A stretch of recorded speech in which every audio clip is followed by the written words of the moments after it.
Hi everyone, it's me, Madam Pamita, with another question from the Live Magic Q&A Tea Party. This clip was from a past tea party, and it's an amazing question. I bet you have an amazing question too. If you do, why don't you join me? Go to spellsquad.com, sign up, and you'll get the link to join me live over Zoom and ask your question.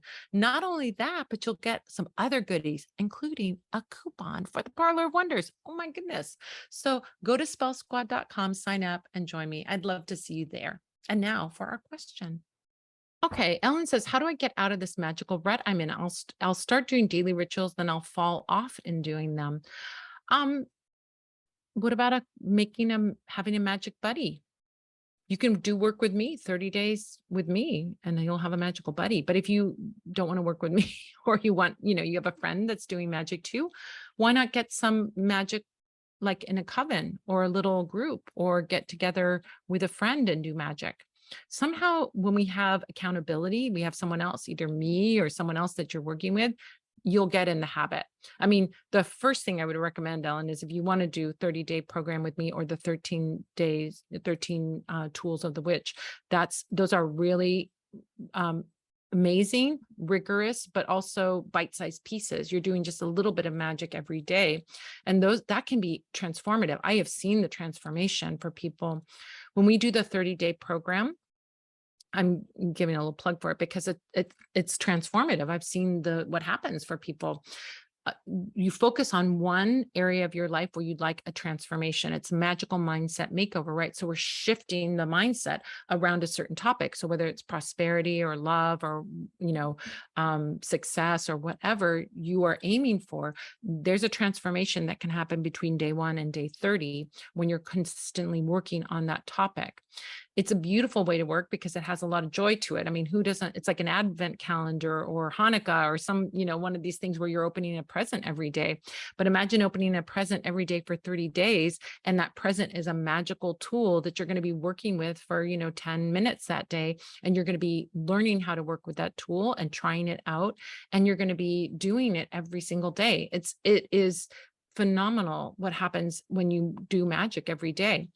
Another suggestion I have for you, Ellen, is this: instead of forcing yourself out to do a magical ritual, like, oh, I've got to do this big magical ritual over here every day, why not make your daily activities magical? Just like we were talking about in this episode, we were talking about combing your hair.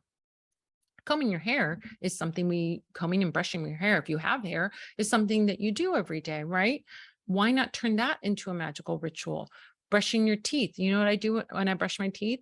I have a little thing on the side of my mirror that has affirmations on that. And I read that as I'm brushing my teeth. Well, because I'm just like multitasking, you don't really need to look at yourself while you're brushing your teeth, right? So I look at those affirmations and I think those affirmations, or sometimes I say those affirmations after I spit out my toothpaste, right? So think about blessing your food, blessing your drinks, blessing your coffee in the morning for an intention. You're drinking, I don't know if you're drinking coffee. I'm drinking coffee, blessing your coffee for a blessing for the day. And this is now your potion. Blessing your food for health and healing and growth, or whatever it is that you want. Bless those things. It's a mindfulness practice.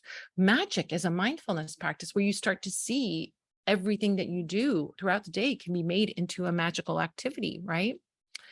It really, really can.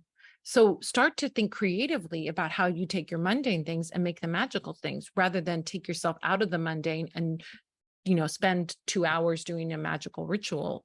Who has time for that? I know I don't. So I do little magic all day long. And once in a while I do big magic, but I don't not do magic all day because I'm going on with my life. That's how you live a magical life. That's how you become Baba Yaga, is you're doing magic all the time. And so if you want to be a powerful witch, do magic all day, every day. Live a magical life. It's not that hard to do. I'm giving you guys things all the time that you can do. Every shower, every bath, every time you wash your hands can be a magical act. Drinking your coffee can be a magical act. Eating your food can be a magical act. Going to sleep can be a magical act. Waking up in the morning can be, everything. Your commute can be magic. How can you do it? There are lots of ways you can do it. So those are lots of great suggestions for how you can get out of that rut, right? start thinking that way, or go with a friend and do some magic with a friend, or do magic with me for 30 days. So those are all great ways that you can do that.